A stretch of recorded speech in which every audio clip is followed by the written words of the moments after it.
भारत की रक्षा शक्ति वाली सत्ता तो आपने देख ली, लेकिन अब हम बजट मैनेजमेंट पर सत्ता की एक कुंजी खोलने जा रहे हैं, जो हमने विशेष तौर पर अमेरिकन स्पेस एजेंसी नासा के लिए तैयार की है। आज इस कुंजी को देखकर नासा और उसके वैज्ञानिकों को बहुत कुछ सीखने को मिलेगा, क्योंकि खबर है कि आजकल नासा पर आर्थिक संकट वाली नई नई मिसाइलें गिर रही हैं। नासा के पास इतने पैसे भी नहीं है कि वो नए स्पेस मिशन को अच्छी तरह से लॉन्च कर सके। यानी एक और पूरी दुनिया में भारत की स्पेस एजेंसी इसरो की सत्ता मजबूत हो रही है, तो दूसरी ओर नासा के कंगाली वाले दिन शुरू हो गए। दुनिया में रोज इसरो की कामयाबी के नए रॉकेट लॉन्च हो रहे हैं, लेकिन दूसरी ओर अमेरिका के नासा का सामना रोज तंगहाली वाली मिसाइलों से हो रहा है। इसरो के पास इस वक्त पैसा भी खूब है और काम की लंबी चौड़ी लिस्ट है, लेकिन नए मिशन के लिए नासा की जेब खाली हो चुकी है। मतलब बड़े बड़े देशों के बीच जब इसरो का किफायत वाला मॉडल हिट हो रहा है, तो नासा के बजट मैनेजमेंट के फेल होने वाली खबर दुनिया में ट्रेंड कर रही है। खबर है नासा इस वक्त फंड की किल्लत से जूझ रहा है। न सिर्फ उसका बजट घटता जा रहा है, बल्कि उसे अपने स्पेस प्रोग्रामों के लिए जितना पैसा सरकार से चाहिए, अब वो भी नहीं मिल रहा है। हालत यह है कि उसे अपने कई स्पेस मिशन कैंसिल करने पड़ रहे हैं। भविष्य को लेकर नासा के अधिकारी आशंकित हैं और अमेरिकी सरकार को चेतावनी दे रहे हैं। यह स्पेस मिशन को क्रैश करने जैसा है।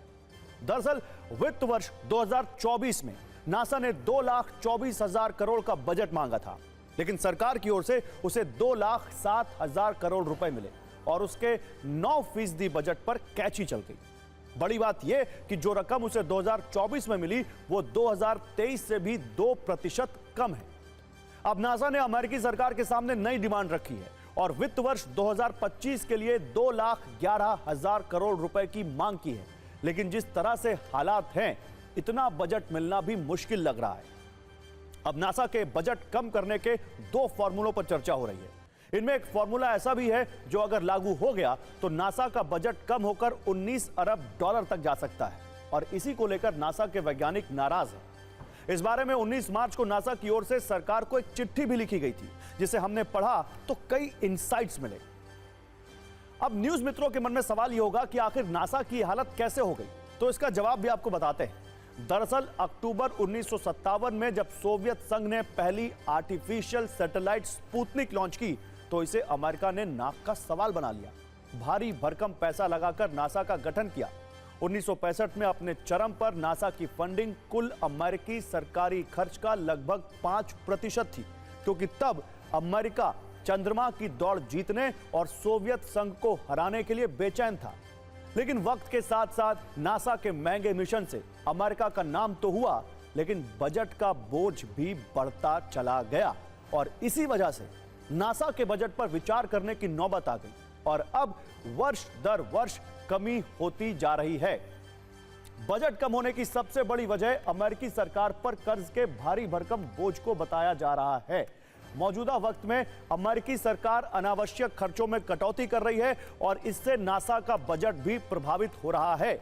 वर्ष 2024 में नासा को कुल अमेरिकी बजट से सिर्फ 0.4% आवंटन किया गया था, जबकि 2004 में यह रकम कुल अमेरिकी बजट का 0.66% थी और वर्ष 2014 में भी कुल अमेरिकी बजट का 0.50% हिस्सा नासा को दिया गया था, जो लगातार कम होता जा रहा है।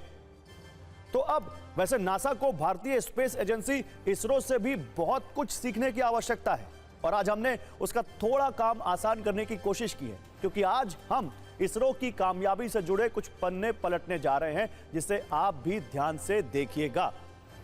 इसके लिए मुझे अपर स्टूडियो जाना पड़ेगा। मैं वहां जाकर आपके लिए वो स्पेशल ग्राफिकल रिपोर्ट लेकर आऊंगा, क्योंकि देखिए इसरो कम बजट में कैसे दुनिया में भारत का नाम रोशन कर रही है और दुनिया में अपनी अंतरिक्ष पावर का लोहा मनवा रही है। इसको बताने के लिए अब किसी को कुछ बताने की जरूरत नहीं है, सब इसको जानते हैं, लेकिन शायद नासा ने वो नहीं देखा। देखिए पिछले वर्ष इसरो ने चंद्रयान 3 मिशन को लॉन्च किया था और इस पूरे मिशन पर सिर्फ 615 करोड़ रुपए खर्च हुए थे, जो कई हिंदी फिल्मों के बजट से भी कम है। अगर पिछले इसरो और नासा के पिछले कुछ मिशन की तुलना करें तो आपको इस बात का अंदाजा हो जाएगा कि नासा इसरो से किफायत वाले नए सबक सीख सकता है। जैसे इसरो को चंद्रयान 3 मिशन 615 करोड़ रुपए की लागत से इसरो ने पूरा कर लिया। लेकिन अब नासा भी चांद से जुड़ा एक मिशन करने वाला है जिसे आर्टेमिस मून प्रोग्राम नाम दिया गया है। नासा का यह मिशन 2025 के लिए प्रस्तावित है और इसकी कुल लागत करीब 7,70,000 करोड़ रुपए है, जो चंद्रयान 3 की लागत की तुलना में 1,250 गुना है। इसी तरह इसरो ने वर्ष 2023 में आदित्य L1 सूर्य मिशन भी लॉन्च किया था। इसकी लागत 456 करोड़ रुपए आई थी। सूर्य से जुड़ा एक मिशन वर्ष 2018 में नासा ने भी किया था, जिसकी लागत थी 12,400 करोड़ रुपए, यानी इसरो के आदित्य L1 मिशन से 27 गुना महंगा।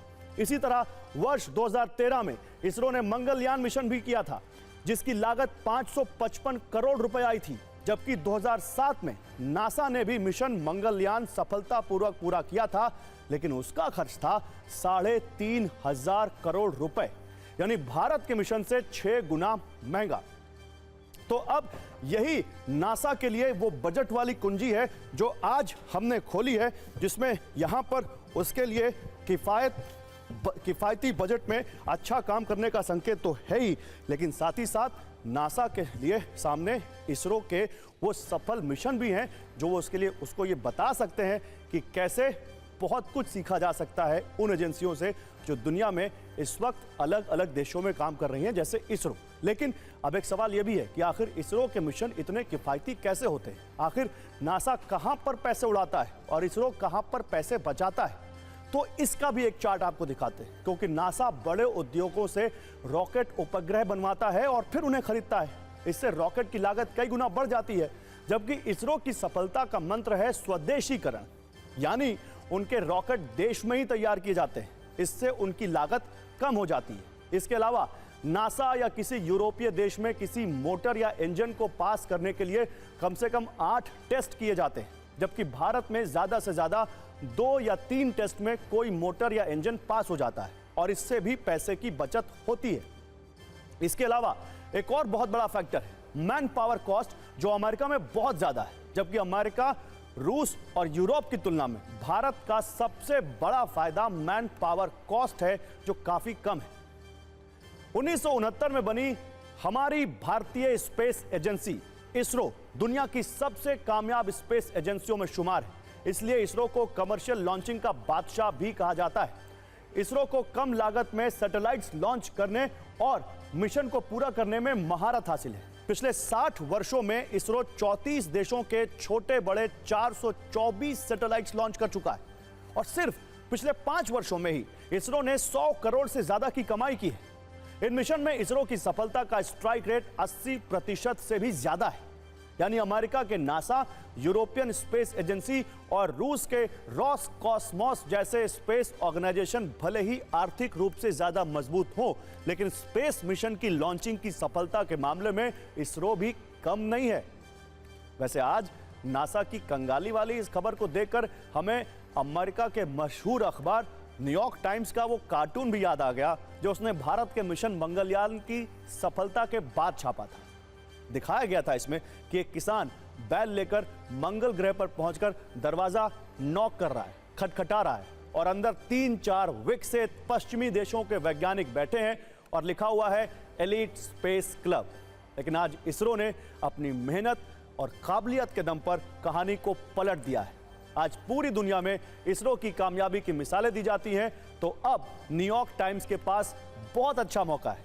वो अपने किसी इस कार्टून में थोड़ा बदलाव कर सकता है, जिसमें एलीट स्पेस क्लब में भारत के वैज्ञानिक होंगे।